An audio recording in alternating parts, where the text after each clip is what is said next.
বন্ধুরা, সুপর্ণার রান্নাঘরে স্বাগত জানিয়ে শুরু করছি আজকের রেসিপি নিরামিষ এঁচোড়ের ডালনা। তার জন্য আমি নিয়ে নিচ্ছি এখানে 1 কিলো ওজনের একটা এঁচোড় কেটে নিয়েছি ডুমো করে, আর নিয়েছি 2টি বড় সাইজের আলু কেটে।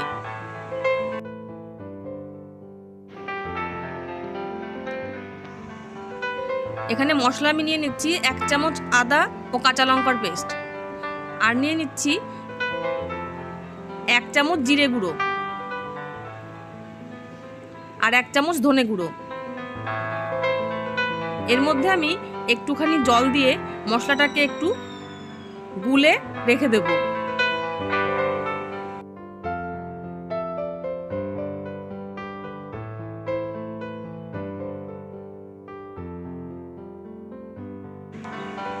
আর নিয়ে নিচ্ছি বড় সাইজের একটা টমেটো একদম মিহি করে কুচিয়ে।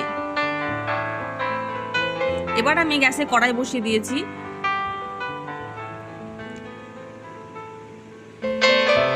দিয়ে দিচ্ছি সর্ষের তেল 3 টেবিল চামচ মতন, আর দিয়ে দিচ্ছি এখানে কিছু শুকনো গোটা মশলা নিয়েছি, জিরে এবং 2টো থেতো করা এলাচ, 4টে লবঙ্গ, 5 থেকে 6টা গোলমরিচ, আর ছোট একটা দারচিনি একটু হাতে ভেঙে নিয়েছি, 2টো শুকনো লঙ্কা, 2টো তেজপাতা।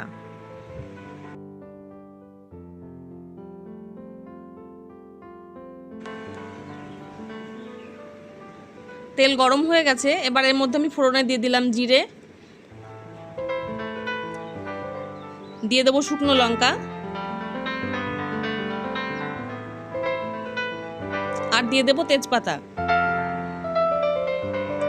বাকি যে গোটা গরম মশলাগুলো আমি রেখেছিলাম সেগুলো দিয়ে দেব।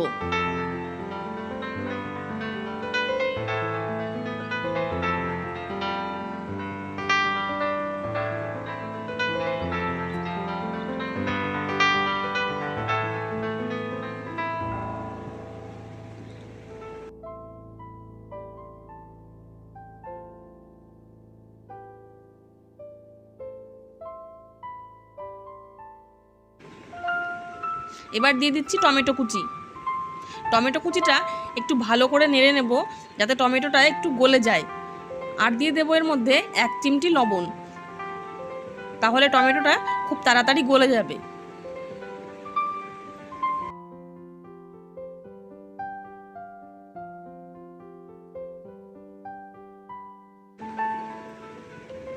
টমেটোটা খুব ভালোভাবে গলে গেছে।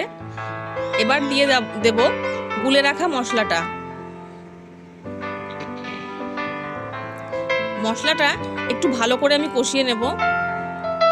এবার এর মধ্যে দিয়ে দিচ্ছি লবণ, দিয়ে দিচ্ছি হলুদ গুঁড়ো, আর দিয়ে দেব কাশ্মীরি শুকনো লঙ্কার গুঁড়ো।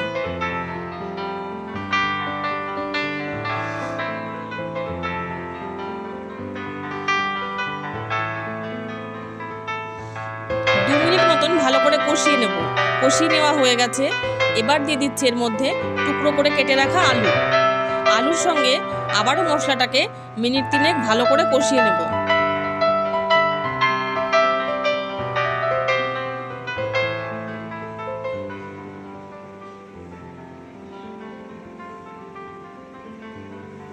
দিয়ে দিচ্ছি সামান্য একটু চিনি। নিরামিষ রান্নায় একটু মিষ্টি মিষ্টি হলে খেতে ভালো লাগবে, তার জন্য একটু চিনি দিলাম। আর দিয়ে দিচ্ছি সামান্য একটু জল।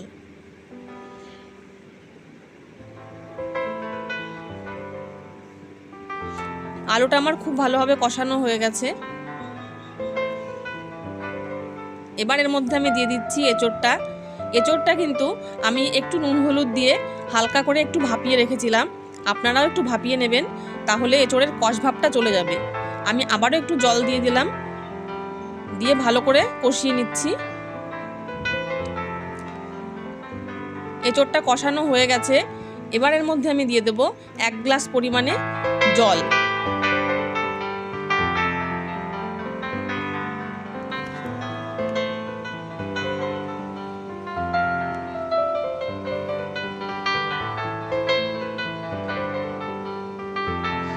আরও 5 থেকে 6 মিনিট আমি এঁচোড়টা রান্না করে নেব।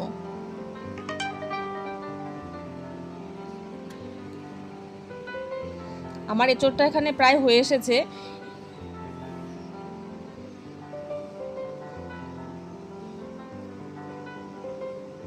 এবার আমি এর মধ্যে দিয়ে দিলাম 1 চামচ পরিমাণে ঘি, আর দিয়ে দিচ্ছি 1 চামচ পরিমাণে বাটা গরম মশলা। বাটা গরম মশলা দিলে এঁচোড়ের ডালনার স্বাদ এবং গন্ধ দুটোই খুব ভালো আসে, তাই আপনারাও চেষ্টা করবেন গরম মশলাটা এখানে বেটে ব্যবহার করতে। এবার এঁচোড়টা আমি নামিয়ে নিলাম। আপনাদের রেসিপিটি কেমন লাগলো অবশ্যই কমেন্ট করে জানাবেন এবং ভিডিওটিকে লাইক ও চ্যানেলটিকে সাবস্ক্রাইব করে আমার পাশে থাকার জন্য অনুরোধ রইল। এতক্ষণ আমার সঙ্গে থাকার জন্য ধন্যবাদ।